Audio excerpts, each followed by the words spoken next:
Hello, you're very welcome to the Under Center podcast. This is, of course, the NFL show. Darrett here with you, joined by Fionn. We are live this evening because it is trade deadline day and it is going off at the moment. Fionn, first of all, great to have you back on the show. It's been a while actually since I've seen you. But yeah, absolutely insane what's going on. The Jets have just decided to blow everything up. Yeah, well, the season's imploded for them, and they've decided they're going to make matters worse.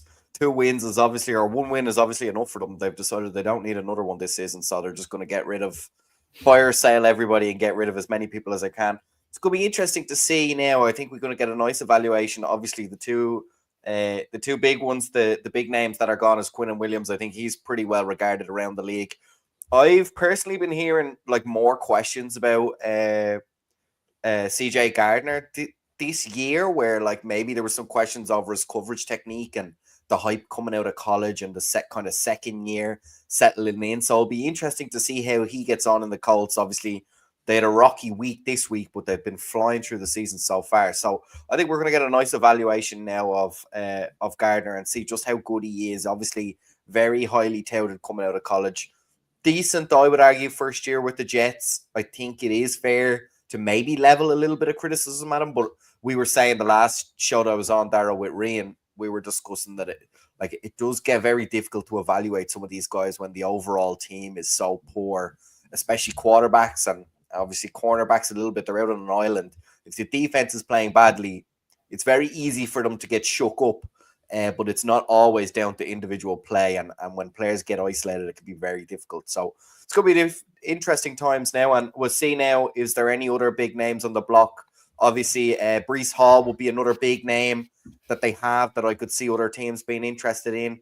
The depth elsewhere, there, I don't know, you're probably a little bit more clued in on the squad. Is there anyone else really you would expect to garner any kind of trade talk on the Jets, or do you reckon they're done now for the evening?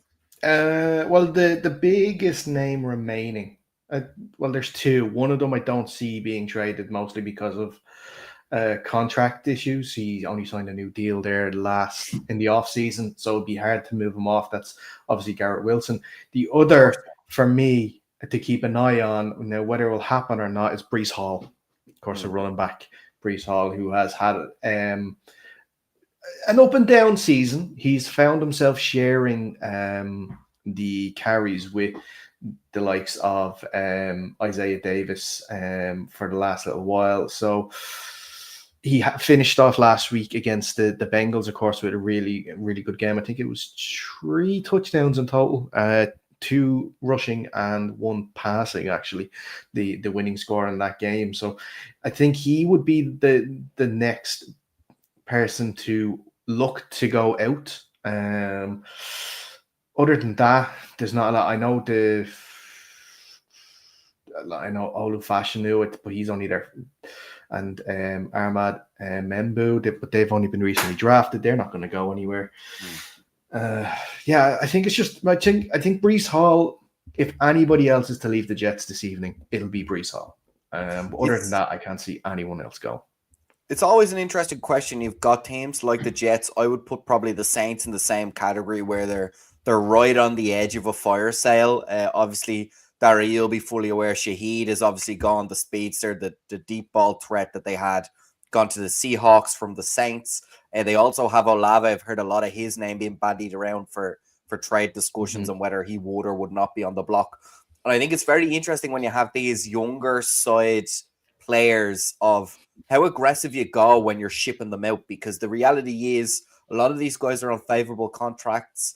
They're obviously star players. That's what gives the trade value. You're trying to get as many picks back as you can, first rounders, but also bulk middle rounders as well. And the question I always have is, where do you draw the line? Who do you get rid of where you're saying we're doing a full like 5 year rebuild versus we're just going to try and get some picks. There's a quarterback we like. We'll try and build some mid-round picks in there and try and turn everything around in the next draft, maybe two. I would probably argue with Gardner and Williams gone from the Jets. That suggests to me they're going to burn the whole thing to the ground and kind of start from scratch and build. And obviously, uh, Fields has not been the answer at quarterback for them.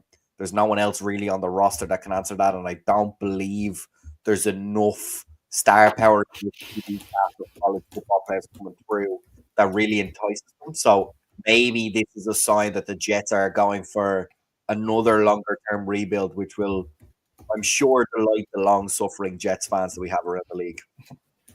Well, I think any decent Jet fan or any well-intentioned Jet fan would know that they're not exactly in a position to challenge anytime soon. Sure. And I think that they would have hoped to have keep their hands on, their star players. I know Sauce Gardner, like you mentioned, former defensive rookie of the year. Maybe stature has come before performance the last couple of years. The fact that his name gets the attention rather than his play on the field, I think. But you mentioned it at the start of the show. It's hard sometimes to evaluate because you can't play at a high level all the time if your team around you kind of drags you down. It's going to happen. Quinn Williams as well is a big loss, I think, for them. If they could have kept hold of him, they would. But the fact that they're going to have, at the moment, providing they don't let anyone else go, they're going to have 2 first-round draft picks going into this year's or next year's draft, and then 3 in 2027. Yep. So, they have set themselves up in good spots. Now, my issue or my fear that I have when it comes to stuff like this is you could have 10 first-round picks in every year. It's about the front office and their ability to scout talent and to make those picks and for them to be just as or more successful than the players you've given up to getting those picks. Yeah, that's why I'm really worried. That's why I'm worried about Williams. I think it's fair to say he's probably been the best Jets player maybe over the last 2 years. I know Sauce Gardner, as you mentioned, won the award last year, but I would argue that he has been their most consistent, high-performing player. And I think it's worrying, or maybe it's more of a philosophical question of how deep do you pull it, or how much do you pull the team apart, as I said. And then also in the draft, you've got the front office, obviously, they've got to evaluate all the talent that's available in the draft. The draft can vary significantly year to year in terms of where the depth, not just the depth, but also the overall talent is. And that can sometimes burn you because obviously first-round picks are not always number 1 picks. And so sometimes you can get a lot of depth, but really there's only 2-3 game changers right at the top of the draft. And if you don't have those, you can have as many first-round draft picks as you want. Doesn't always translate into the success that you're expecting. And then also vice versa, right? How much of the quarterbacks we see now have come in the middle rounds that nobody really expected and have performed well, got to mature a little bit on a bench or in a practice squad, and now they've taken over the league. So there's always that philosophical debate of how much value does a first-round pick actually have? Is it more shiny maybe? But if you look at the conversion ratio in terms of top talent, it's not always a given that you're going to find what you need. And I think we've all seen, unfortunately, as much as I like to rail against it, it is true that the quarterback is the number 1 position. It's proven out time and time again. Seeing teams that go down to their backups just can't hang. The Ravens, the Commanders, seeing teams that can't draft a good quarterback like the Jets, they really do struggle. So if you've got 3 first-round picks and no quarterbacks to choose from, that to me is a bit of a false economy a little bit. So that's where I'd really, if I'm a Jets fan, I'm maybe pulling my hair out because I'm going, we had a lot of talent there. I would argue a really good QB jumps that team up maybe 3 or 4 wins. I'm not sure it jumps them into the playoff conversation, but all of a sudden things look a lot more positive. So I'm maybe, from my own standpoint, I'm a little bit surprised to see them so aggressively go for a rebuild, which, as you said, strongly suggested, given the fact that, well, obviously it is a rebuild when you let your top players go, but an aggressive rebuild going after those number 1 picks instead of shipping off maybe some peripheral starters where you're getting kind of mid-round picks for those over the next 2 years. They've definitely gone for first rounders, and that's clearly a message to the fan base from the front office to say they're going to go aggressively to try and very quickly turn this team around. But as you said, that comes with a high degree of risk, given you have to convert on your draft picks and it has to get, at minimum, the talent that you've given away, plus find a quarterback somewhere. Yeah. I have a theory on those picks. I'll get to them now in a second. But just as we were talking about it, Jordan Schultz has said that Jets running back Breece Hall wants to be traded. He wants out in the last few hours. It's just a little over an hour. It closes at 9 p.m. Irish time, 4 p.m. Eastern time over in America. That's when the trade deadline is. Although Tom Pelissero has come out and tweeted that he does not expect Breece Hall to be traded today. So there's a little bit of stuff going on there. We'll see what happens in the last hour. I'm seeing Jermaine Johnson as well mentioned on ESPN. They're suggesting he's on the trade block and they'd take a second rounder for him. So really seems a lot of attention on the Jets. The Bengals have done well, I think. I think that kind of shows the opposite mindset, if you know what I mean, where you're getting rid of a couple of name players. Henderson's name was obviously bandied about, given the kind of tension that was there preseason. I'd be very surprised if they were willing to let him go for anything less than probably 2 first-round picks. And I don't know if anyone's going to be willing to give that up. So, and of course, you're going to get Joe Burrow back eventually. So they're not in the same position as the Jets, but it just shows as well the kind of different mentalities that the front offices can have when it comes to poor seasons and how you get the most bang for your buck out of that. Yeah. And I think what I was going to say there, my thoughts on what's going to happen with the Jets and those picks, I think they're going to swing big in the off season, and I think they're going to go after a quarterback, an established quarterback. Who? I don't know yet.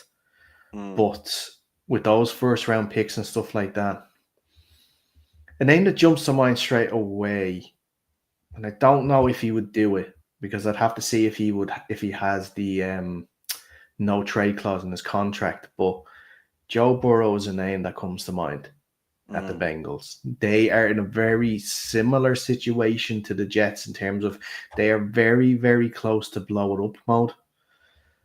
They're very top heavy on the offense when it comes to their cap space. They've pretty much negated the defense. We were going to talk about some sort of, obviously, about the games last week, but with what's going on in the trade deadline, I don't think there's much time for talking about last weekend's games. But we all know how that game against the Bears finished, and the fact that they can't stop anything at the moment on defense. So I think with his contract, with Chase's contract, with Higgins' contract, it's almost impossible to build a balanced roster. So that's a name. Look, I have no reporting on it. I have no insider knowledge on it. This is purely just speculation on what I think is going to happen. I'm going to offer you a counter narrative, and I'm going to say that Mac Jones has played himself into one of those backup, but on the brink of taking over a starting slot. I think he's done well enough at his backup. Yeah, but he's not gathering multiple first round picks. No, certainly not. But do you know what I mean? They might have their eye on him regardless, in the sense of they don't want to break the bank, guard those first round picks to replace talent like Gardner. They're going to need another wide receiver if they can to complement Wilson. And they already have the running back if they can keep on to Breece Hall for the next 75 odd minutes. So I think that's one way where they could get a bit more bang for their buck, because the reality is, as you pointed out, outside of maybe teams that are in really big trouble that have a quarterback, there's not many more outside of the Bengals. So, do you know what I mean? There's not a lot of starters that would be on the block, in my opinion. Maybe the Jaguars could be convinced to get rid of. Mine's gone blank. Say again. The Jags. What about them? Maybe they could be convinced to get rid of Trevor Lawrence. But then that would have to be on your own evaluation that he's worth having as the starter. So there's not a whole lot of. Definitely not worth a first round pick either. Certainly not. But again, that's what I'm saying. Like, once you have the first round picks, the trade deadline or the trades can be done in the off season before the draft, so you can kind of see what's out there. If you don't have to ship them, you can always use them. So, but yeah, I agree with you. There's not a lot of first round value out there, I think, that's actually genuinely available. No, I don't think so. That's what Joe Burrow was someone that came to mind that maybe it could do. Other than that, no.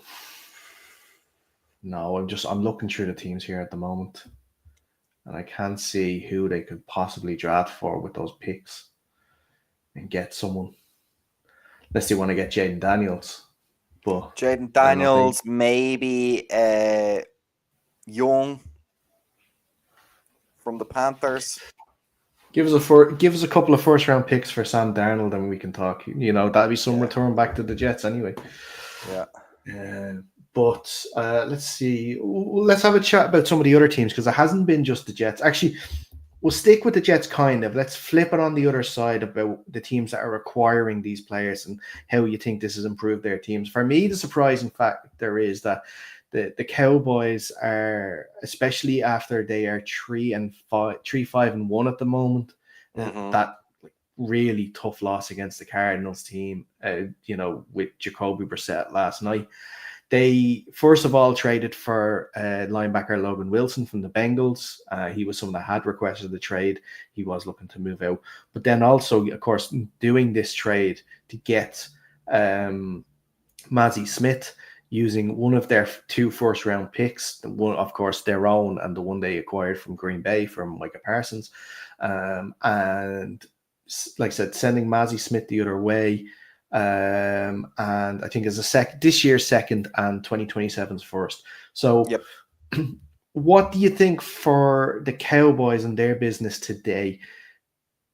Obviously, they're getting a fantastic defensive lineman in Quinnen Williams. He has shown how good he has been. Multiple Pro Bowls he's gone to. He has been one of the star men on that defense for the Jets, despite the tough times the team has gone through. He has been one of the shining lights. It is going into a defense. He's gone from one struggling defense to the other. I think the Cowboys are ranked 32nd in defense this year. They, like the Bengals, they can't seem to stop anything.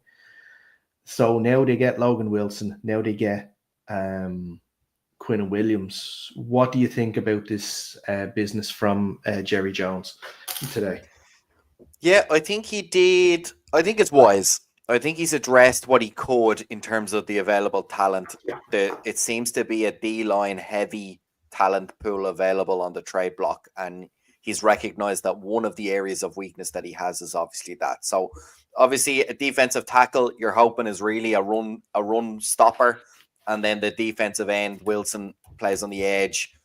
He'll be able to get after the quarterback. He's not necessarily Micah Parsons by any stretch of the imagination, but he does fill that gap. So I think it can be surprising. I won't pretend to be a good enough defensive analyst to know whether that's going to fix the overall defense.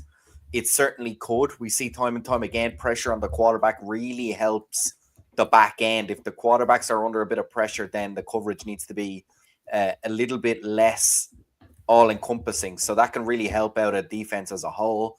And then I think as far as the players that were available, I don't think he could have got any better than Quinnen Williams. I like that trade. And I think Wilson is strong. If you're the Bengals, you're disappointed. That's a defensive captain you're after just losing. So that's going to be tricky for them. But yeah, I think he's got 2 locker room guys as well. They don't bring in a whole lot of baggage with them off the field. I think they can slot in, especially Williams, that nose tackle. It can really do a lot of damage. I know he's a defensive tackle. I would consider him kind of that nose tackle style. Big, huge man in the middle, eating up gaps. And then Wilson, I think he can get after it. I think I read a stat online that said his stats this season would rank him number 1 across D linemen currently on the Cowboys roster. So I don't see anything wrong. I don't know enough about the trade value that he did. It seems reasonable.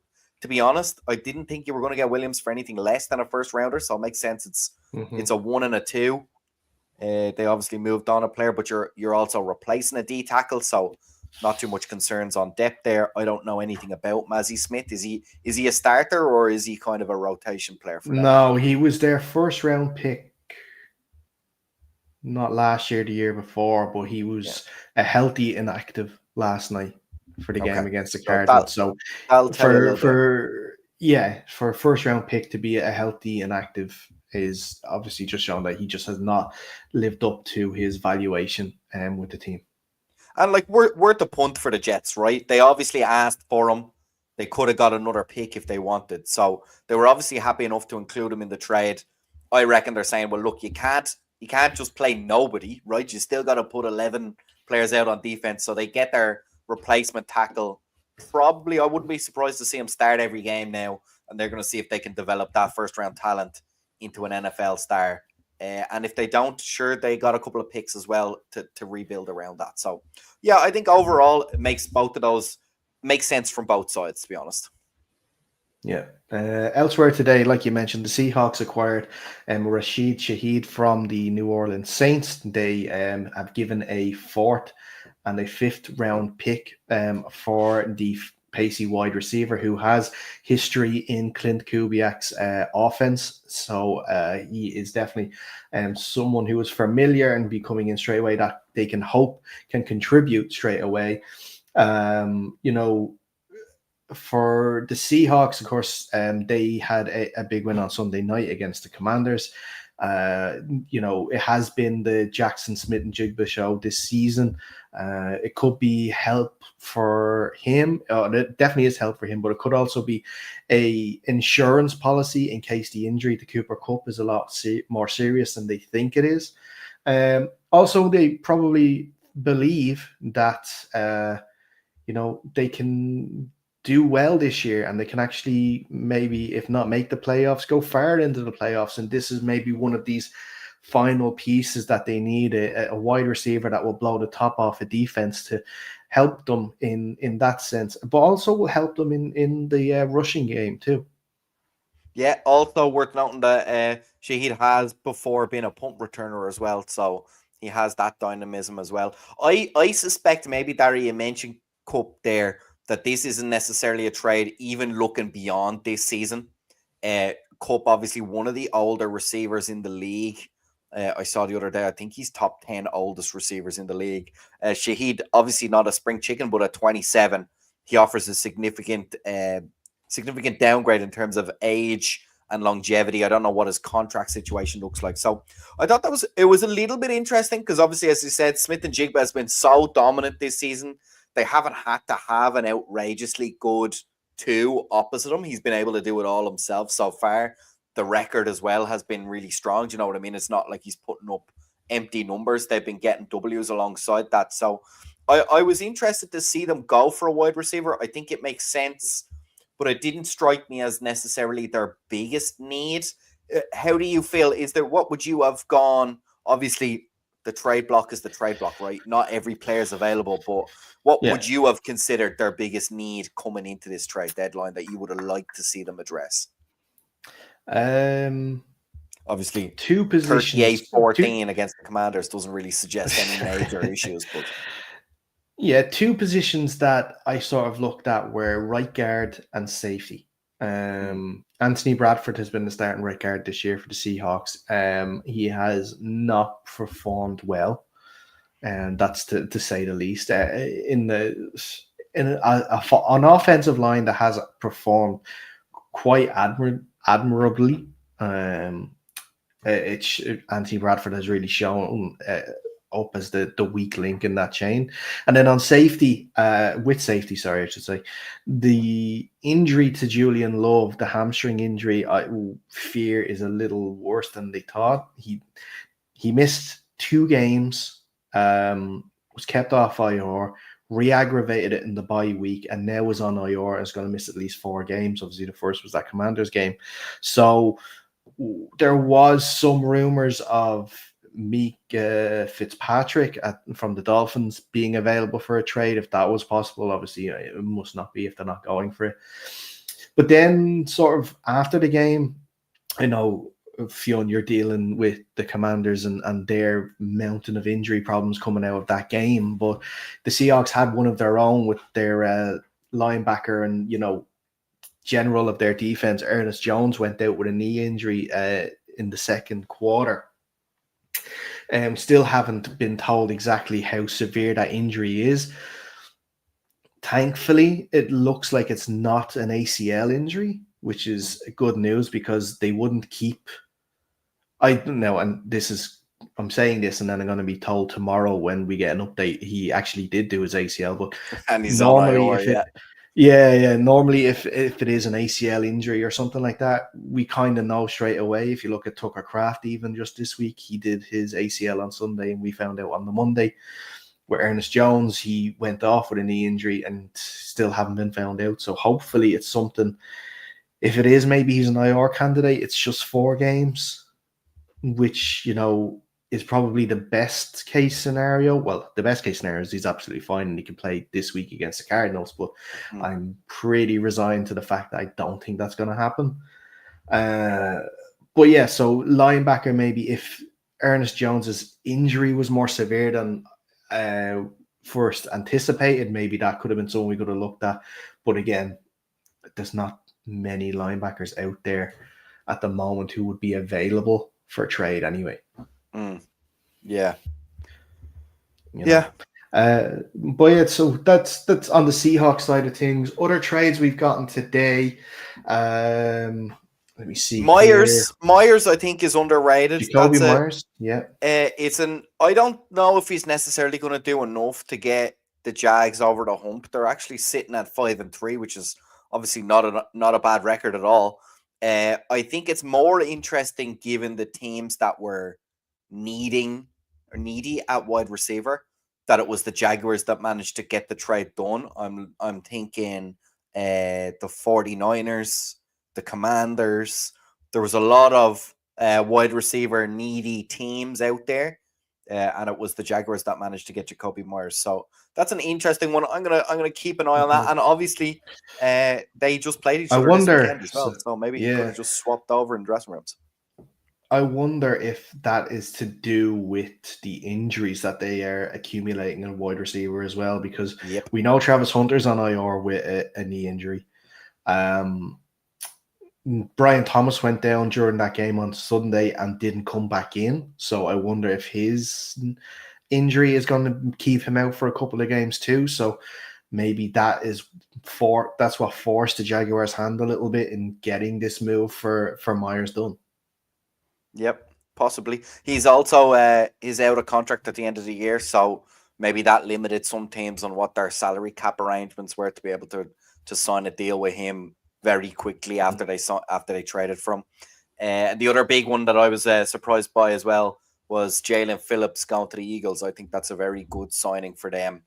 Probably spells doom for the rest of the NFC East. I think the rich just got a little bit richer. The Dolphins did well out of that trade. I think they got good value for him. It's just a pity they sent him to the Eagles, because that's made a very strong team even stronger. I've been very intrigued by the Eagles, Dara. You weren't on when we were chatting, myself and Ray were chatting. Like, the vibes in the Eagles seems so weird, but the season hasn't gone wrong at all. Like, they're having a very strong season. They're getting the job done. They're winning games. They're doing it convincingly the majority of the time. And yet most of the stories coming out of that locker room have been pretty negative. Obviously, AJ Brown is a significant chunk of those, but I just thought it was weird. It's like, he hasn't acted any different to me than he has in other years. He's always kind of a very serious, dour guy, and it's nothing really been different to this year. But for whatever reason, the media narrative have certainly been that the Eagles are fracturing, but we haven't seen it on the pitch so far. Yeah,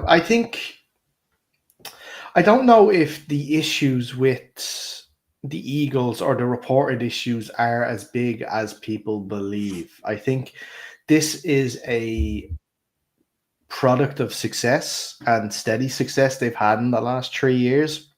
Obviously making 2 Super Bowls in that time, winning one of them. They,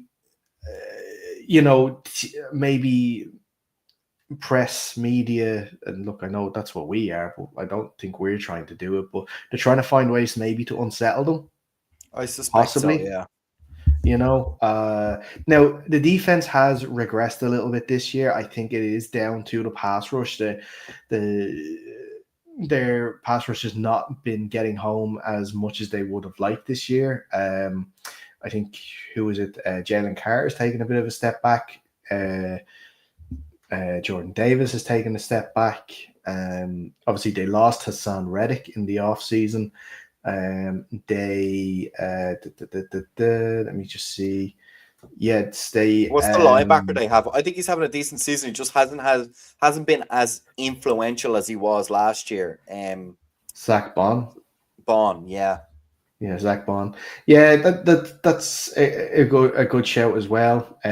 So I think Jalen Phillips is definitely one of those guys now that's going to come in and he's going to really help with that pass rush. I guess it gives offensive line and offensive coordinators something else to worry about.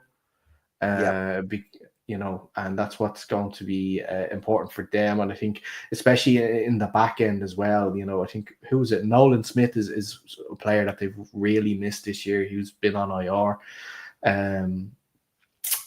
I think the backfield has sort of regressed a little bit. That's why I think they've also, don't forget, they traded for Michael Carter II and Jair Alexander too. So the DBs need a bit of help too with the Eagles. And it's all about making sure, I think, as well, they've looked at the NFC this year. They've looked at the NFC East especially, and they've seen that, look, it's wide open.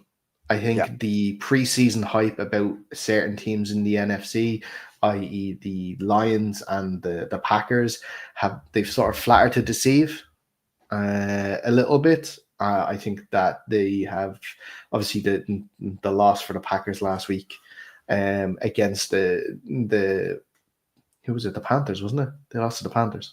Was a big surprise, and I think that the offensive times has flattered to deceive. I think they've kind of regressed a little bit this year. Teams aren't as fearful. I think Josh Jacobs has kind of struggled a little bit this year too. He was absolutely on fire for them last year.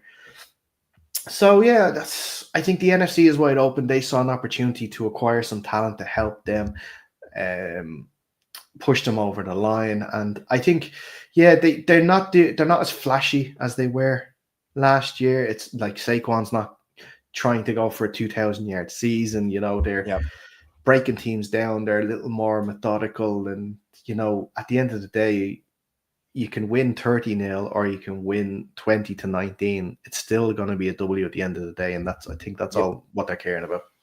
Absolutely. And like I said, I think they're gonna get into the playoffs at a canter, I would argue, with the Commanders and the Cowboys hamstringing themselves with the defensive performances of both teams. So I think it is time to start looking at the playoffs and see where you can add talent to deal with some of the other teams around the NFC. Like you said, a beatable Packers team, a beatable Lions team compared to last year. Buccaneers playing really strongly.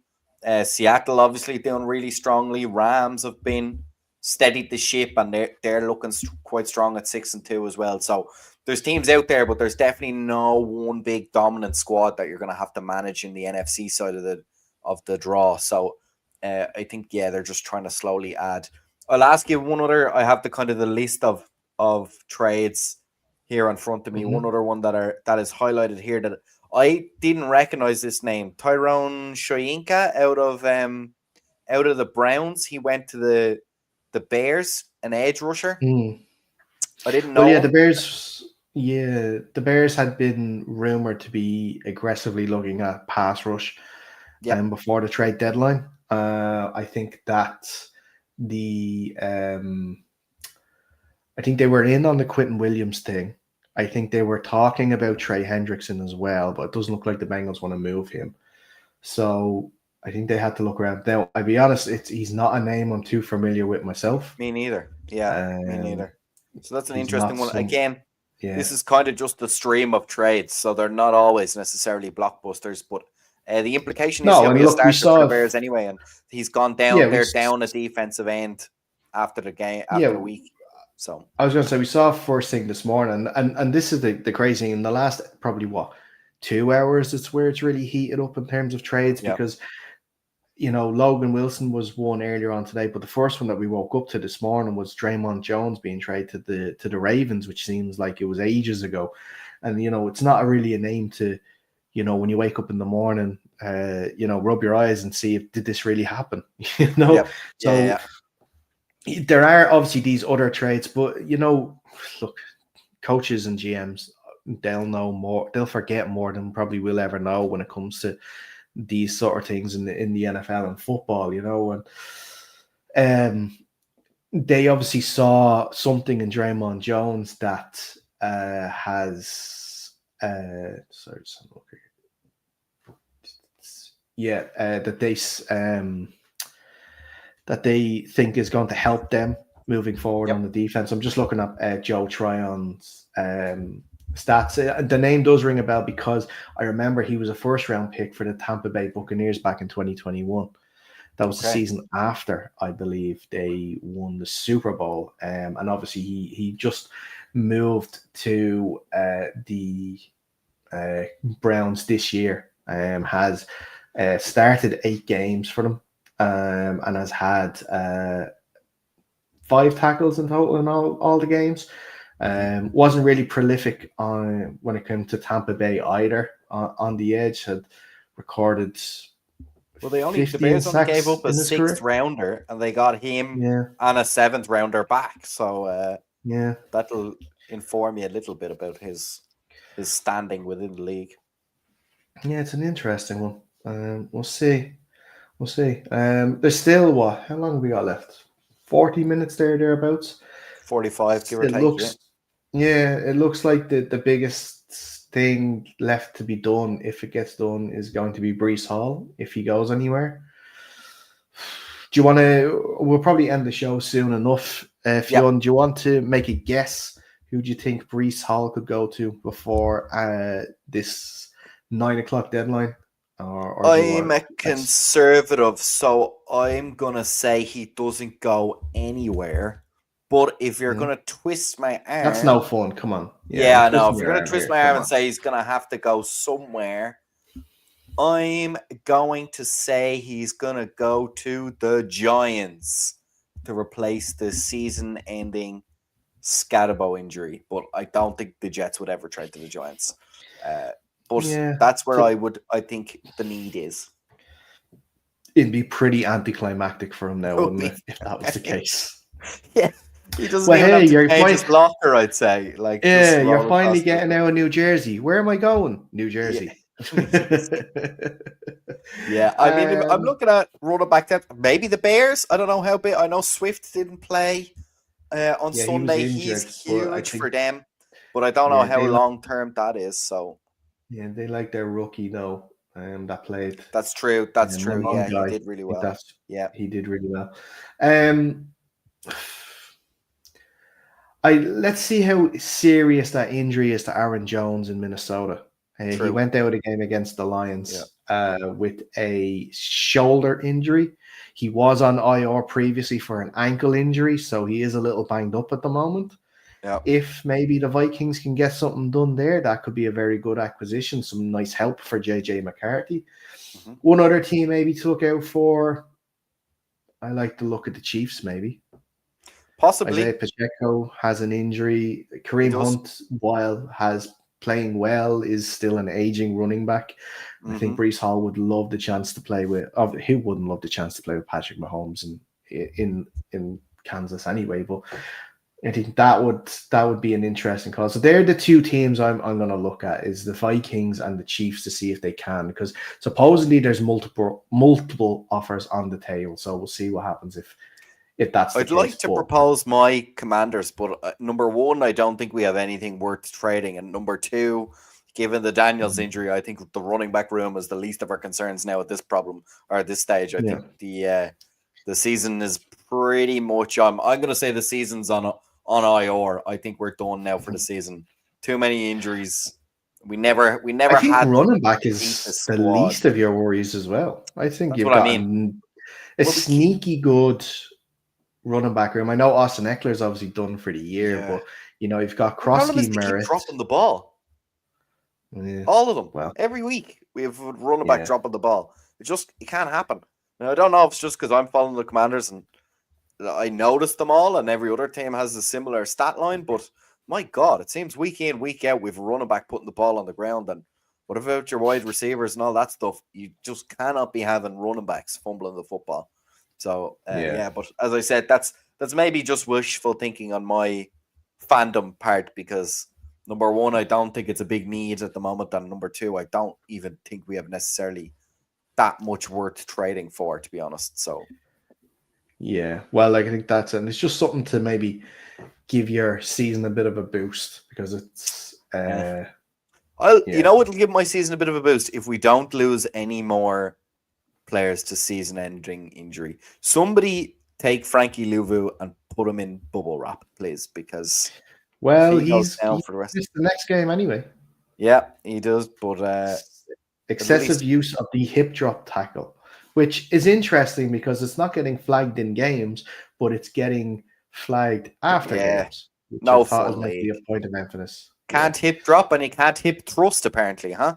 Rico Dowdle. Oh, well, I think, Two-pump rule. Everyone knew the 2-pump rule, but apparently not the NFL. They insist it's a no-pump rule. Which I think is, let's be honest, now that I'm off on that little things, like of all the things to give out about on a celebration, and then obviously, like I think Jackson Smith and Jigba got a fine because he and a flag on the game on the Monday Night Football game against the Texans, because when he scored, he jumped up with the ball to like dunk over the crossbar. Yeah, but that's a famous one. I saw him do that. I'm like, that's been a rule for yonks. You can't dunk the ball. But and like, I half understand, right? They were getting lads knocking it out of square and all that stuff.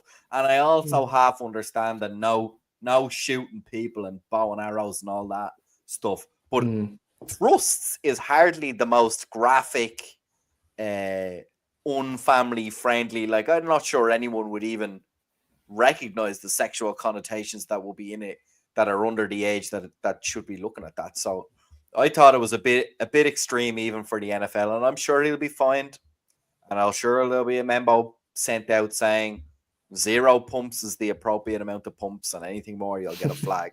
But my God, I'd say poor Ryan was ready to give him the old finger gun celebration, shoot him in the head after he did that, and then the old kicker missed the field goal. Missed the kick. Oh yeah. God, so, yeah. Nearly was a very costly mistake, but in fairness, as Ryan pointed out, he is by far their best player, I would argue, and he did show up once again to seal the game for them and carry in an injury as well. So fair play to him, but he learned his lesson, I hope. Probably not. He'll do it again. Probably not. He'll do it again. The NFL players wouldn't be famous for learning lessons now, in fairness. No, absolutely not. Absolutely not. I think that's where we'll wrap up. I'm just having a quick look here before we call it a day. Keep an eye on the socials, on Twitter, Instagram. We'll do our best to update everybody on any of the major. We'll probably skip the shite trades, but if there's any more big blockbusters, we'll make sure our fans know about it. Shite trades in Fion's opinion. So, yeah. Anything that is not going to the Commanders is a shite Prescott trade. To the Eagles, shite trade, not announced. Still quiet. Still quiet. I think what will happen is we're going to go off the air, and the biggest trade of Max Crosby going to the Seahawks is going to happen, or something like that. It seems could be. Anyway. Yeah, but look, listen. Actually, it's been great chatting with you, Fionn. Yep, good to see you again. It's been a minute since we've actually chatted on air, so that's good. NFL's Berlin game is this weekend. Colts. Berlin game is this weekend. Falcons. Madrid wraps it up then next weekend. All the international games, or the following weekend. All the international games will be going then. Yeah, this is the tough part, isn't it? Because now the Germany game didn't seem that interesting preseason. Now it is, because obviously it's the 7-2 Colts going up against the Falcons, and now with Sauce Gardner there. And I say people were probably looking forward to the Dolphins and Commanders game preseason a lot, because of the potential matchup. And now both teams have shit the bed, and now you get resale tickets. Daniels. Yeah, resale tickets in pesos now at this point. Yeah, I was just thinking there as well, because the struggles that the Dolphins have had this year, and contrasting it with the success that the Broncos are having this year, and you're probably wondering why I'm comparing these two teams. Only 2 seasons ago, the Miami Dolphins put 70 points on the Broncos. Yeah. Didn't the Broncos put something crazy on somebody this season? No? Am I hallucinating? No. They put 40 points on the Cowboys, but everybody's putting 40 points on the Yeah, Cowboys. that's fair.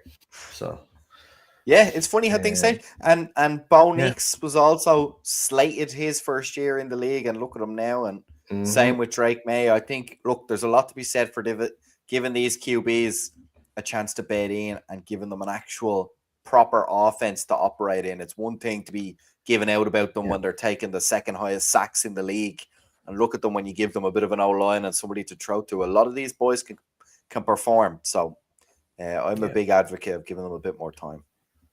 Yeah, absolutely. Well, that's where we're going to wrap up this edition of the show. Sure. As always, thank you for tuning in. We hope you enjoyed our trade deadline review and goings on of what's extravaganza. Exactly. Should have put that in the show title. Before we go, make sure you are following us on the socials at UnderCenterPod on Twitter and Instagram. Under Center Podcast, search for us there on YouTube. If you are already actually watching us on YouTube, please hit that like button and hit the subscribe button if you haven't already. It's going to really help us out. Also, wherever you get your podcasts, Under Center Podcast, you'll find us there. Head over to ucp.ie as well, because that's where that's our official website too. I think that's it. Fionn, as always, sir, thank you very much. Absolute pleasure. We won't leave it 3 months until the next time we speak. Oh, yeah, absolutely. We need to get on more regularly, for sure. And until next time, stay safe, and we'll see you soon.